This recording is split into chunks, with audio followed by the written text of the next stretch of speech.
अगर कोई चीज़ खट्टी है यानी सावर है, सावर जैसे खट्टा पढ़ते हैं, खट्टा मतलब सावर पढ़ते हैं, सोर नहीं पढ़ते हैं, सावर सू सावर, ठीक है, ठीक है, वो एसिड कहलाएगा।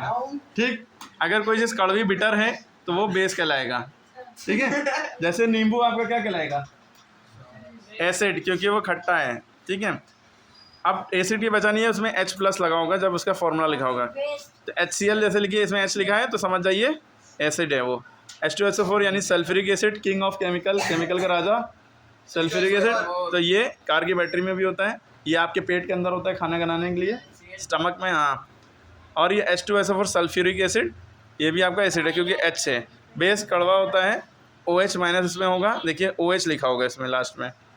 ठीक है, कभी कभी बेस और एल्केली, ठीक है, उसको एक ही तरह से इस्तेमाल करते हैं। NaOH सोडियम हाइड्रोक्साइड का ये फॉर्मूला है, ये हाइड्रोक्लोरिक एसिड है, ये सोडियम हाइड्रोक्साइड, Na माने सोडियम, ये पोटेशियम हाइड्रोक्साइड, देखिए दोनों में OH लगा है, ये बेस है। सॉल्ट NaCl यानी नमक, नमकीन, टेस्ट होगा वो कहलाएगा। अब पहले ज़माने में तो लोग ज़बान से टेस्ट कर लेते थे कि खट्टा है कड़वा है, बता देते थे, एसिड है बेस है ना।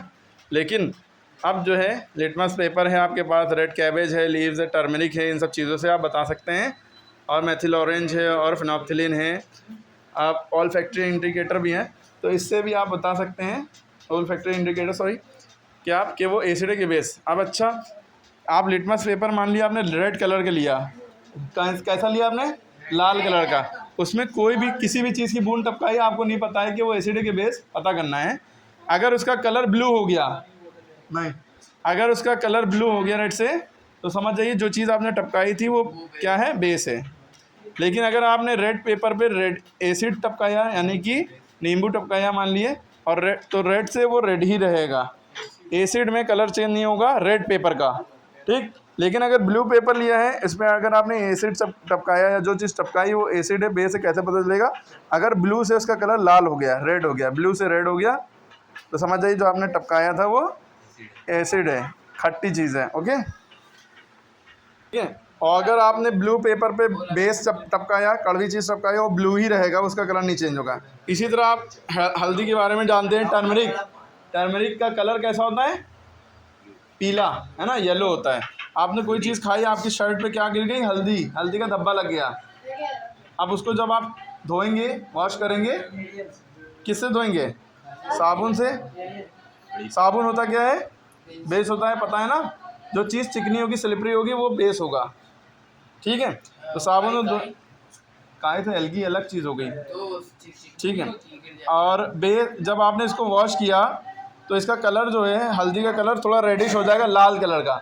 तो आपको एक चीज़ समझ में आई, जब हम बेस जो होगा उसमें कलर येलो से रेड हो जाएगा, तो आपने हल्दी के यानी टर्मरिक में क्या होगा, येलो से रेड हो रही है, तो समझ जाइए उसमें बेस डाला गया है, बेस टपकाया गया है। ठीक है, या बेस से वो किया गया है। इसी तरह सिंथेटिक इंडिकेटर्स भी होते हैं। सिंथेटिक इंडिकेटर, सिंथेटिक माने मैन मेड यानी आर्टिफिशियल।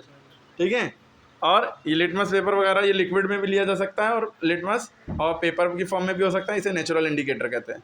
सिंथेटिक मैन मेड होते हैं, ये दो तरह के स्पेशली दिख रहे हैं, मेथिल ऑरेंज और फिनोप्थिलीन। ठीक है, मेथिल ऑरेंज में क्या होता है, अगर पिंक कलर दे रहा है तो एसिड है, और फिनोप्थिलीन में क्या हो रहा है, पिंक कलर दे रहा है तो बेसिक है, उल्टा है। येलो कलर दे रहा है इसमें तो बेसिक है, और इसमें एसिड कलरलेस रहता है।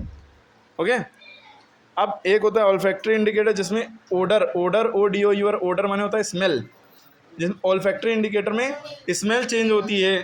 ठीक है, जैसे आपका प्याज है, जिसमें एसिड वगैरह से स्मेल चेंज है, प्याज की स्मेल जहाँ हटानी है तो NaOH डाल दो, उसकी स्मेल जल्दी जाएगी, है ना। तो ये सारी आपने चीज़ें समझ ली। वनीला एक्सट्रैक्ट वगैरह ऑल्फैक्टरी इंडिकेटर होते हैं।